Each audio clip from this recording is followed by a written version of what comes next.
दोस्तों, माता एवं बहनों, नाग पंचमी की कथा आप लोग के बीच में लेकर आया हूँ, तो वीडियो को लास्ट तक देखिएगा। एक नगर में एक सेठ जी रहते थे। उनके 7 बेटे और 7 बहुएं थीं। इन 7 बहुओं में से 6 बहुओं के तो पीहर थे, लेकिन 7वीं बहू के पीहर नहीं था। जब गर्भवती हुई तो उसे घेवर खाने की इच्छा हो रही थी। उसके पीहर नहीं था तो उसने एक घेवर चुरा कर पानी भरने गई, तब ले गई।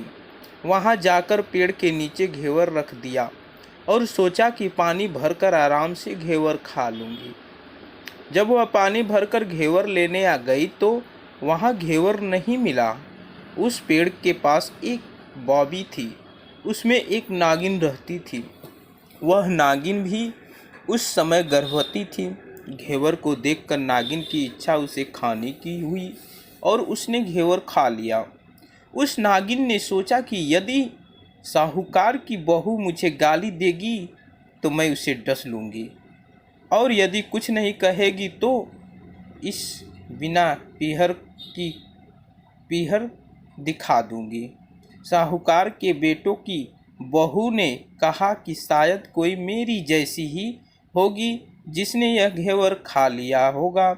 ऐसा सुनकर नागिन बहुत खुश हुई और उसने अपने बेटों से कहा कि तुम इंसान का रूप बनाकर जाओ और साहूकार के बेटे की बहू को लेकर आओ। नागिन के बच्चे इंसान का रूप बनाकर साहूकार के घर चले गए। वहां जाकर उन्होंने कहा कि हम हमारी बहन को लेने के लिए आए हैं। तब सास ने कहा कि पहले तो कभी नहीं आए, इतने दिन कहाँ थे? तब उन्होंने कहा कि जब हमारी बहन का जन्म हुआ तब हम नानी के घर थे और शादी हुई तब हम परदेश कमाने के लिए गए हुए थे। उन लड़कों ने बहुत सारे कपड़े, गहने और मिठाई बहुत कुछ लेकर वहाँ गए थे। बहन के सास और जेठानी के लिए ले गए थे। सास अत्यंत प्रसन्न थी और जेठानी उसे देखकर जल उठ रही थी। सास ने बहू को उनके साथ में भेज दिया। भाभी के पास जाकर उन्होंने कहा, बहन, हम नाग हैं। उस दिन जब तुमने पेड़ के नीचे घेवर रखा था तब तुम्हारा घेवर हमारी माँ ने ही खाया था। उन्होंने तुम्हें अपनी बेटी माना है, इस नाते से तुम हमारी बहन हुई। बहन, अब तुम हमारी पूँछ को पकड़ लो और डरना मत। उनके कहने पर वह पूँछ पकड़कर बावी में चली गई। वहाँ पर उन्होंने उसे बहुत लाड प्यार और सुख से रखा। वहीं पर उसने एक लड़के को जन्म दिया। जब उसका लड़का थोड़ा बड़ा हुआ तब की बात है, पड़ोसन ने साहूकार के बेटे की बहू को सिखा दिया, अगर तू तेरी माँ की इतनी ही लाडली है तो तू तेरी माँ से कहना कि आज तो नागों को दूध में ही पिलाऊंगी। पड़ोसन का ताना उसे सहन नहीं हुआ। वह माँ से जिद करके नागों का दूध ठंडा करने लगी। अभी तक दूध ठंडा नहीं हुआ था, उससे पहले ही उसके बेटे ने घंटी बजा दी। घंटी की आवाज़ सुनकर छोटे बड़े सारे नाग दूध पीने के लिए दौड़ पड़े। जब उन्होंने दूध में मुंह लगाया तो बहुतों का मुंह जल गया। तब नाग क्रोधित होकर बोलने लगे कि हम बहन को काटेंगे। उसकी माँ ने उन्हें समझाते हुए कहा कि इसे मत काटो, यह तुम्हें आशीष देगी। तब साहूकार के बेटी की बहू ने कहा, जियो मेहार नाग नागिनी, जियो मेहारा खंडया अंडया वीर, वीर उठावे देखड़ी रो, चीर चीर तो फट जाओ, पड़ वीर जिता रेवे।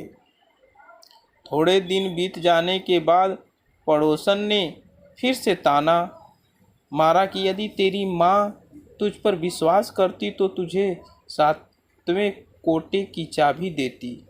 उसने माँ से जिद करके चाबी ले ली और जब ताला खोला तो अंदर झूले में बाबा नाग झूल रहे थे। उसने बाबा नाग से कहा, सत सिया राम बाबा। उन्होंने कहा कि तूने सत सिया राम कर लिया, वरना मैं तुम्हें डस लेता। तब उसने कहा कि आप तो मेरे पिता हो, मुझे कैसे डस सकते हो। और बोली, जियो नाग नागिन, जियो वासुकी नाग, जिड़ मेरो लाड लड़ाया 9 करोड़ को हार। नाग देवता ने उसको 9 करोड़ का हार दे दिया। माँ ने अपने बेटे से कहा, भाई तो अब बड़े घरों में हाथ डालने लगी है, उसे घर पहुंचा दो। नागों ने साहूकार के बेटे की बहू को बहुत से गहने कपड़े दिए और ससुराल पहुंचा दिया। थोड़े दिनों की बात है, उसका बच्चा झाड़ू तोड़ रहा था। ताई ने कहा, झाड़ू मत तोड़, इतना तोड़ने का शौक है तो तेरे नाना मामा के यहाँ से लाया होता। सांपों ने सुन लिया। माँ से जाकर कहा। माँ ने कहा, 2 झाड़ू सोने की बनवाओ, 2 चांदी की बनवाओ और दे आओ। ताया देखकर जल गई, कहने लगी, इसके तो ताने मारने से धन बढ़ता है। कुछ दिनों के बाद की बात है, बच्चा गेहूं बिखेर रहा था। ताई ने ताना मारा, गेहूं बिखेरने का शौक है ना, तो नाना मामा से ले कर आता, हमारे यहाँ तो बिखेरता। सांपों ने सुन लिया। जाकर माँ से कहा। माँ ने कहा, 2 बोरी दाने सोने के घड़ाओं, 2 बोरी दाने चांदी के घड़ाओं को लेकर जाओ और दे आओ। ताइया और जल गई, कहने लगी, इससे ताने मत मारो, इसका धन बढ़ता है। छोटी जेठानी लड़की लेने गई, वहाँ सांप था।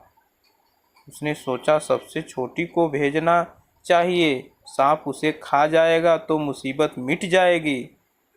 छोटी बहू लकड़ी लेने गई तो वहाँ सांप बैठा था। बोली, भैया राम राम। सांप ने झट से बिछुए दिए पहन कर छम छम करती चली आई। जेठानी देखकर जल गई। 2-4 दिन बाद पानी की घड़ियों में एक सांप देखा तो बड़ी जेठानी ने सबसे छोटी को पान लेने भेजा। उसने सोचा आज अवश्य सांप काट लेगा। सांप को देखकर छोटी बोली, भैया घर के क्या हाल चाल हैं, घर में सब ठीक तो है, सबको मेरा राम राम कहना। सांप ने मुंदड़ी पहना दी।